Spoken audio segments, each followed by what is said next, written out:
안녕하십니까. 우국신 통합 리모델링 조합 추진위원장 이진욱입니다.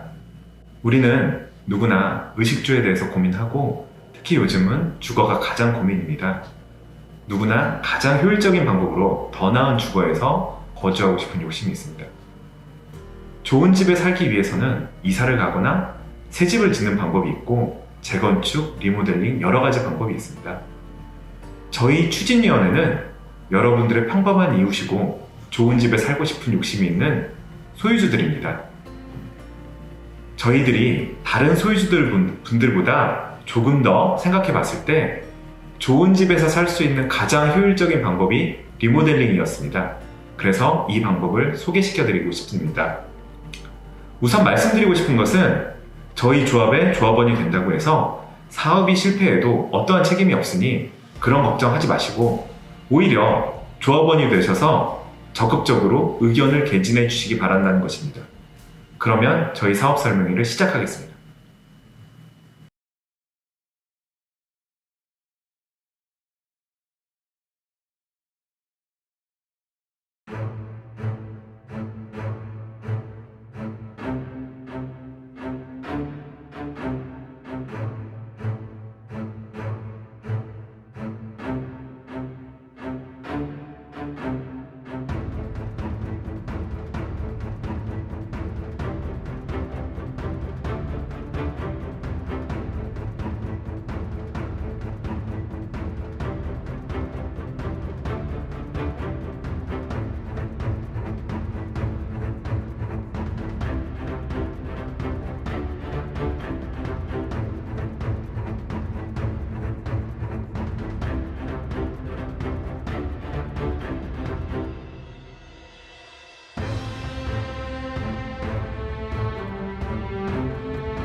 안녕하십니까. 리모델링 설계를 맡고 있는 나우동인 건축의 정성욱 이사입니다. 이수 우성 극동 신동아 4차 아파트 리모델링 사업의 설계 설명을 시작하겠습니다. 저희가 아파트의 가치를 판단할 때 입지를 상당히 중요하게 생각합니다. 그 입지를 판단하는 요소는 세 가지 정도 있습니다. 역세권, 학세권, 숲세권입니다. 저희 이수신 아파트는 이런 프리미엄 입지 조건을 가지고 있습니다. 그러나 단조로운 외관과 낡은 부대 복리시설, 그리고 협소한 주차 공간, 그리고 녹슨 배관시설, 이게 현재 우리 아파트의 현실입니다. 그래서 어떤 형태로든 개발을 좀 해야 됩니다. 개발을 하는 방법은 두 가지가 있습니다. 재건축과 리모델링이 있는데 저희가 현재 250%의 높은 용적률을 가지고 있습니다. 그렇게 해서 저희는 우리 단지는 리모델링에 적합한 단지라고 저희들은 판단했습니다. 그래서 저희는 세 가지의 전략을 가지고 리모델링 계획을 했습니다. 첫 번째는 가치적인 부분입니다. 전용 면적 85 미만 제곱미터, 즉 국민주택 규모 이하의 전용 면적의 40%를 늘릴 수가 있고 그 이상은 전용 면적의 30%를 늘릴 수가 있습니다. 그 중에서 15%는 일반 분양분으로 할애를 해서 나의 분담금을 줄여주는 그런 역할로 하고 나머지 전용 면적의 25%, 15%를 확대함으로써 내 재산을 증식하는 그렇게 해서 합리적인 면적 배분으로 조합원의 자산 가치를 늘릴 수 있는 방법으로 저희가 계획을 했습니다. 그리고 일반 분양분은 저희가 법적으로 기존 세대수의 15% 이하로 확보를 할 수 있습니다. 그래서 일반 분양분 659세대를 최대한 확보하는 방법으로 저희가 계획을 했습니다. 그리고 게스트하우스, 조망 특화 세대, 그리고 탑플로 특화 등으로 일반 분양 세대에 특화 설계를 했고 그리고 스카이 커뮤니티와 필로티 특화로 해서 시그니처 커뮤니티 시설을 계획을 했습니다. 그리고 공간적인 부분입니다. 현재 사시는 세대 내에는 구평형으로 아마 수납 공간이 상당히 부족하실 겁니다. 그래서 저희의 계획의 방향은 수납 공간을 최대한 확보하는 방향으로 저희가 계획을 했고 그리고 가변성의 확보로 저희가 계획을 했습니다. 그리고 전동 전체를 한 개층씩 그 필로티 계획을 함으로써 전체적으로 1층 세대가 없어지고 한 개층씩 올라가는 그런 형태로 저희가 계획을 함으로써 단지 내로 봤을 때는 열린 시야를 확보를 했습니다. 그리고 지상 공간은 기존의 지상 주차장을 전부 지하 주차화함으로써 지상은 안전한 단지로 재탄생하게 되었습니다. 그럼 이런 전략은 누구랑 해야 될까라고 했을 때 저희 나우동인 건축은 서울시 리모델링 실적 1위 업체입니다. 그래서 저희가 그 사업을 수행함으로써 이루어진 전문가 집단의 네트워크를 통해서 이수신 아파트가 성공적으로 리모델링 할 수 있도록 저희가 최선의 노력을 다하겠습니다. 배치도입니다. 기존 마을버스 동선을 제외한 그 부분은 전부 저희가 조경으로 꾸몄습니다. 그리고 자연스러운 경사를 이용한 데크 주차로 계획을 하였습니다. 주차 동선과 보행 동선입니다.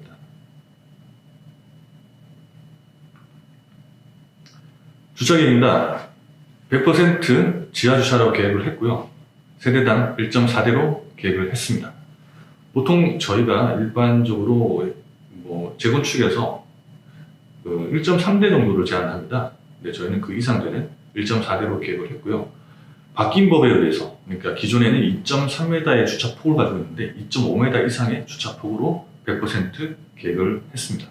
그리고 이 주차장은 세대 내에서 엘리베이터를 타고 직출입할 수 있는 그런 형태로 계획을 했습니다. 우성 3차, 2차 주차 계획이고요. 신동아 4차 마찬가지입니다. 단위 세대입니다. 우선 단위 세대는 확정된 평면은 아닙니다. 주민들의 의견을 수립하는 과정을 저희가 거치지 않기 때문에 일반적으로 저희가 현행법에 맞춰서 계획을 했고요. 향후에 조합을 가게 되면 주민들의 의견을 수립을 해서 저희가 최대한 방향하도록 하겠습니다. 그 17평형이 20평형으로 변경됩니다. 기존의 17평형이 원베이로 되어 있습니다. 현행법이 저희가 세대 간 벽을 허물어서 이제 두 세대를 하는 것이 이제 금지되어 있습니다. 그러다 보니까 지금 현행법에 맞춰서 저희가 앞뒤로 늘릴 수밖에 없는 그런 형태로 했고요. 향후에 혹시라도 이제 그 세대 합가가 허용이 된다면 저희는 그런 투베이로도 제안을 드릴 수 있도록 하겠습니다. 우선 보시면은 늘어난 면적에 의해서 저희가 최대한 침실은 그 침실 내 수납 공간을 확보를 해서 그 수납 공간의 기능을 많이 확보를 했고요. 거실은 그 주방과 연결해서 개방감을 더욱더 많이 확보하는 방법으로 저희가 계획했습니다. 일반적으로 이런 형태의 원베이 같은 경우는 그 요즘 많이 나오는 오피스텔 형태에서도 많이 볼 수 있는데요. 지금 오른쪽에 보시는 바와 같이 실제적인 활용할 수 있는 교회실의 사진을 저희가 같이 올렸습니다. 기존 20평형이 이제 22평으로 바뀝니다. 복도형의 20평형의 아파트가 이제 계단실형으로 바뀌게 됩니다. 복도형과 계단실형의 가장 큰 차이점은 서비스 면적에 있습니다. 같은 평형이라도 복도형보다 계단실형이 훨씬 넓게 느껴지는 이유가 이런 서비스 면적을 찾을 수 있는 그런 형태이기 때문에 차이가 납니다. 그래서 저희는 복도형의 아파트를 계단실형으로 바꾸었습니다. 그리고 리모델링 전의 평형을 보시면은 거실이 작습니다. 안방보다. 예전에는 생활의 중심이 안방이었습니다. 하지만 현재의 트렌드가 이제 거실에서 생활의 중심이 바뀌었기 때문에 안방과 거실의 그 위치를 바꿔서 거실의 크기를 더욱더 많이 확보를 하고 그 거실은 주방과 연결해서 개방감을 더욱더 많이 확보를 했습니다. 그리고 안방은 부부 욕실을 설치해서 마스터존의 기능을 강화를 했고 북측으로는 가변성이 있는 벽체를 이용한 침실을 배치했습니다.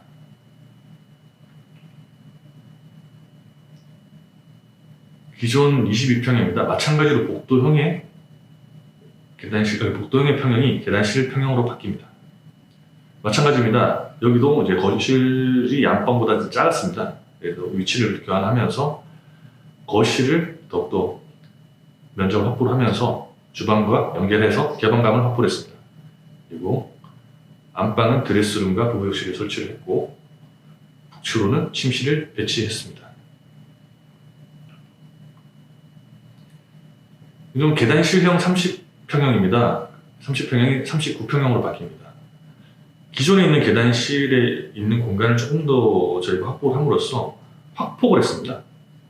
그래서 거실을 40평대에 맞는 거실의 확폭으로 저희가 계획을 했습니다. 그리고 그 거실은 주방과 연결하고 그 주방은 또 다용도실과 연결해서 수납 공간도 넓히면서 개방감을 확보하는 그런 평면으로 저희가 구성을 했고 침실에는 드레스룸과 부부욕실 그리고 현관에는 현관 창고 등의 수납 공간을 저희가 확보를 했고 북측으로는 그 활용도가 높은 가족실을 설치를 함으로써 방으로 쓸 수도 있고 여러 가지 다용도로 쓸 수 있는 공간을 확보를 했습니다. 그리고 복도형의 30평형이 마찬가지로 39평으로 바뀝니다. 앞서 말씀드린 대로 복도형은 전부 계단실형으로 바뀌게 됩니다. 그래서 서비스 면적을 최대한 확보하는 방법으로 가게 되고 마찬가지로 거실을 안방보다 더욱더 확보를 하고 그 거실은 주방과 연결함으로써 개방감을 확보하는 방향으로 계획을 했습니다. 특히 이 평형 같은 경우는 현관을 보시면 현관 창고가 특화되어 있는 그런 평면으로 저희가 구성을 했고 침실에도 드레스룸을 좀 크게 많이 확보하는 방법으로 계획을 했습니다. 기존에 이제 3배로 되어 있는 38평형입니다. 계단실형인데요. 여기도 마찬가지로 계단실에 있는 공간을 저희가 확보를 해서 기존 3배지만 거실이 상당히 좀 좁습니다. 하지만 40평대 후반에 맞는 거실 형태로 저희가 계획을 했고 그 거실은 주방과 연결을 해서 개방감을 더욱더 많이 확보했습니다. 지금 40평형대 보시면은 팬트리, 드레스룸, 현관 창고 등 수납 공간이 상당히 넉넉하게 저희가 확보를 했습니다. 그리고 이 40평대 이후로는 저희가 그 세대 분리형이 가능합니다. 그래서 추후에 저희가 세대 분리형의 평형도 제안을 드리도록 하겠습니다. 마찬가지입니다. 계획의 방향은 마찬가지로 동일합니다. 거실의 폭을 최대한 많이 좀 확보를 했습니다. 그 평형에 맞는 40평이면 40평, 50평이면 50평에 맞는 거실을 확보를 했습니다. 생활의 중심의 거실이기 때문에 최대한 거실의 폭을 확보를 하고 거실은 주방과 연계해서 개방감을 더욱더 많이 확보하는 방법으로 갔습니다. 그리고 드레스룸의 크기라든가 팬트리의 크기는 그 평형에 맞게 저희가 크기를 조절했고 뒤에 북쪽에 배치되는 침실과 가족실도 마찬가지입니다. 동일한 방법으로 저희가 계획을 했습니다. 41평형이 이제 52평으로 되는데 이것도 마찬가지입니다. 평형의 계획성의 방향은 동일합니다. 이것도 마찬가지고요. 그 다음에 스카이 커뮤니티입니다. 스카이 커뮤니티는 각 단지별로 하나씩 저희가 설치를 했습니다. 이 스카이 커뮤니티는 동작구의 랜드마크로 거듭나게 할 것입니다. 스카이 커뮤니티 프로그램으로는 스카이 로비라든가 스카이 가든, 짐, 카페, 그리고 컨시어지 서비스를 활용할 수 있습니다. 부대복리시설입니다. 부대복리시설은 저희가 각 평형의 그 각 단지에 맞게, 규모에 맞게 최대한 많이 이제 분산 배치를 했습니다. 그 프로그램으로는 어린이집, 그리고 주민시설, 시니어 센터, 아트리움, 주민 카페 및 공방 등이 있을 수 있고 또 나머지 주민들의 이제 의견을 주신 대로 저희가 프로그램을 저희가 계속해서 저희가 반영할 수 있습니다. 요즘 아파트 단지의 가치를 이제 판단할 때 부대복리시설이 상당히 중요합니다. 그래서 저희도 대단지에 맞는 프로그램을 반영할 예정이 있습니다. 추후에 조합을 가게 되면 조합원님들의 의견을 받아서 더욱더 많은 그리고 원하시는 대로 저희가 최대한 많이 반영하겠습니다. 처음에 말씀드린 대로 저희가 전체 필로티 계획으로 저희가 계획을 했습니다. 그럼 그 필로티 공간을 어떻게 활용을 할까라고 많이 이제 생각하시는데요. 지금 보시는 지금 왼쪽에 있는 사진은 잠원동에 있는 레미안 리오센트의 실제 필로티 그 활용 예시입니다. 저희도 이렇게 휴게 공간으로 꾸밀 수 있습니다. 그리고 지상에는 주차 공간을 다 없앴기 때문에 테마정으로 조성하게 됩니다. 그리고 저희 아파트 같은 경우는 단차가 있습니다. 단차가 좀 심하기 때문에 옹벽이 이제 설치될 수밖에 없는데요.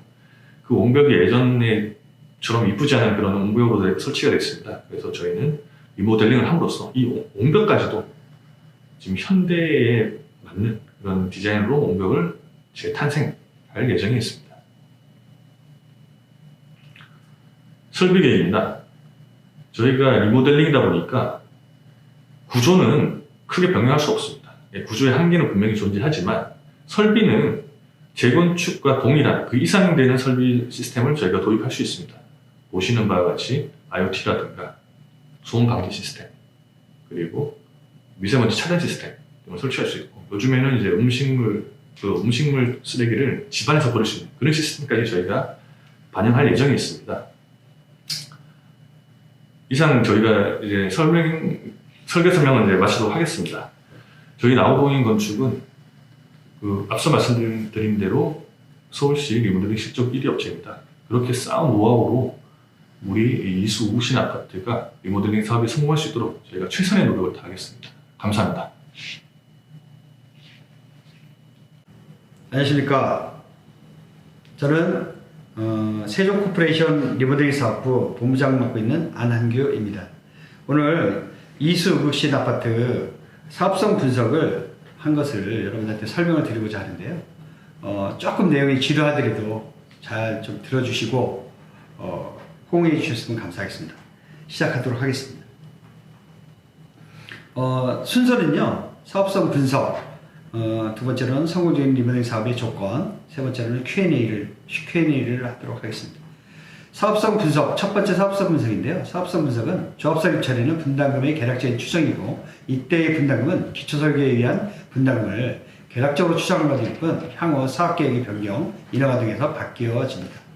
권리변동계획은 사업계획 승인 전에 하는 건데요. 권리변동계획에 따른 조합원 분담계획 수립을 하고 이 과정에서의 분담금은 건축심의가 끝난 후에 사업계획이고 감정평가에 의한 자료에 의한 산출이므로 보다 조금 정확하게 되는 것입니다. 세 번째, 권리변동금 확정이라고 해서 분담금 확정이라고 하는 게 있습니다. 분담금 확정 추진을 통해서 여러분들이 분담금이 확정되는데요. 시공사의 공개업을 마친 후 공사비가 확정된 이후이기 때문에 거의 정확합니다. 다만 이후 일반 분양가, 청산 세대의 비용과 수익금, 이자 비용, 사업비 변동 등에 따라 조금 달라질 수 있습니다. 현재의 분담금 산출은 동간 배치, 향, 조망, 층별, 교통 접근성 등 개별 세대나 동별 특성은 고려하지 않은 평균적인 추정치라고 생각하시면 되겠습니다. 이수국동 아파트 사업성 분석한 거를 말씀드리겠는데요. 요거는 KB국민은행 시세 2020년 8월 달에 실거래가를 참조하신 내용이 되겠습니다. 17평형은 리모델링 전에는 17.95평입니다. 리모델링 후에는 23.32평인데요.